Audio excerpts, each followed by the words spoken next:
Hello बच्चों, चलिए ये न्यूमेरिकल करते हैं। The base current of A transistor is 105 micro ampere. यानी यहाँ पे ये बताया जा रहा है कि बेस करंट जो है वो 105 माइक्रो एम्पियर है। यानी 105 इंटू 10⁻⁶ -6 एम्पियर बेस करंट इतना है। कलेक्टर करंट जो है वो ये है, यानी IC जो है वो ये है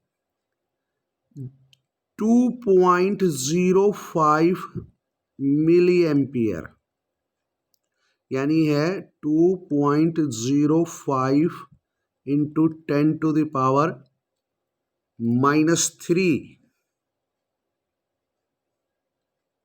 एम्पियर। अब हमको बताना है क्या, बीटा बताना है कितना होगा, यानी current gain in a case of common emitter amplifier. Emitter current ये बताना है और current gain in case of common base amplifier, ये चीज़ें हमको बतानी है। सबसे पहले चलिए हम IE निकाल लें। देखिए एमीटर करंट क्या होगा, वो बेस करंट और कलेक्टर करंट का सम होता है। अब बेस करंट कितना है, 105 इंटू 10⁻⁻6 एम्पियर प्लस, और कलेक्टर करंट कितना है 2.05 इंटू 10⁻³ एम्पियर। तो इस तरीके से देखोगे तो एमीटर करंट आ जाएगा हमारा, इसको हल करेंगे आप तो एमीटर करंट हमारा निकल के आएगा 2.155 इंटू 10⁻³ एम्पियर। तो एक तो हमने ये निकाल लिया है, एक तो हमको ये निकालना था ना एमीटर करंट कितना है, तो वो हमने निकाल दिया है। ये हो गया आपका एमीटर करंट। अब अगला सवाल है, हमें बीटा बताना है, यानी current gain in case of common emitter amplifier, वो बताना है। तो ये कितना होगा, ये होगा output current upon input current.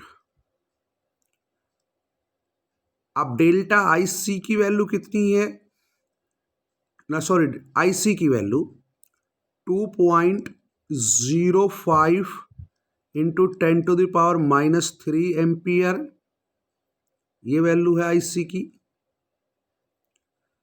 IB की वैल्यू क्या है, IB की वैल्यू है 105 इंटू 10⁻⁻6 एम्पियर, ये वैल्यू है।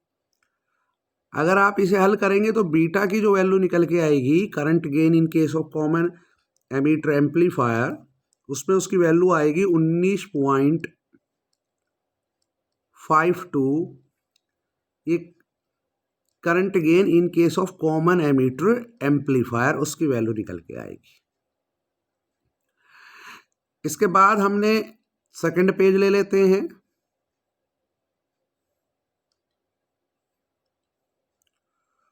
और यहां हमने अल्फा की वैल्यू भी निकालनी है। अल्फा ये कितना होगा, output current upon input current. तो ये वैल्यूज भी हमारे पास है।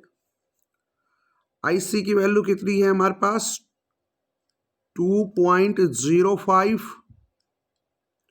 इंटू 10⁻³ एम्पियर अपॉन IE की वैल्यू कितनी है हमारे पास, जो कि हमने कैलकुलेट की है, वो है 2.155 इंटू 10⁻³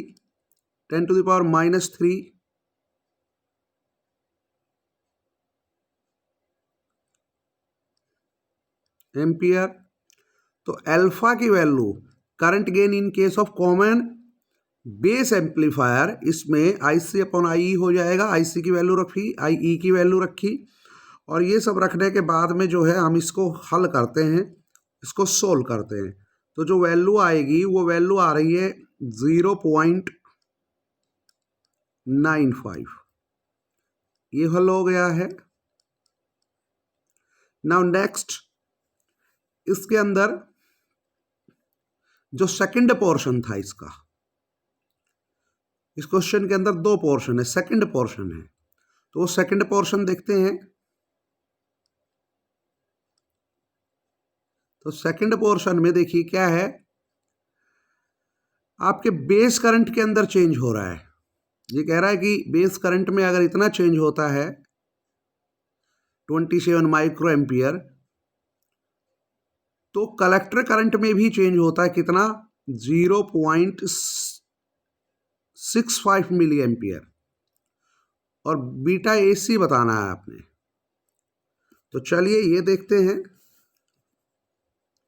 यानी यहां बेस करंट में जो चेंज है वो दे रखा है, कलेक्टर करंट में चेंज है वो दे रखा है, और बीटा एसी पूछा है। तो चलिए देखते हैं।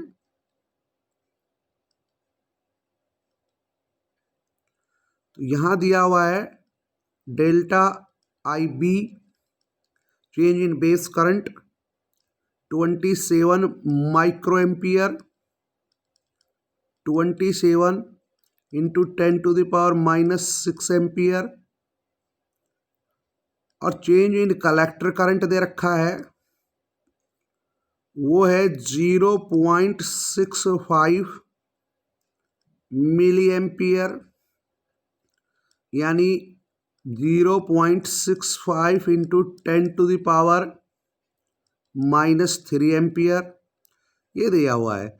बीटा एसी हमसे पूछ रहा है। बीटा एसी मतलब current, AC current gain. Beta AC का मतलब है AC current gain in case of common emitter amplifier. तो ये क्या होगा, ये होगा change in collector current to change in base current, या आप ये भी कह सकते हो change in output current to change in input current. कितना होगा, ये वैल्यूज दी हुई है। ये होगा 0.65 into 10⁻⁻3 ampere upon 27 into 10⁻⁻6 ampere. इस तरीके से निकालोगे तो बीटा एसी जो है वो निकल के आ जाएगा, और बीटा एसी कितना आएगा, 24.07 ये आ जाएगी। तो इस तरीके से ये भी हल हो गया है, सोल्व हो गया है।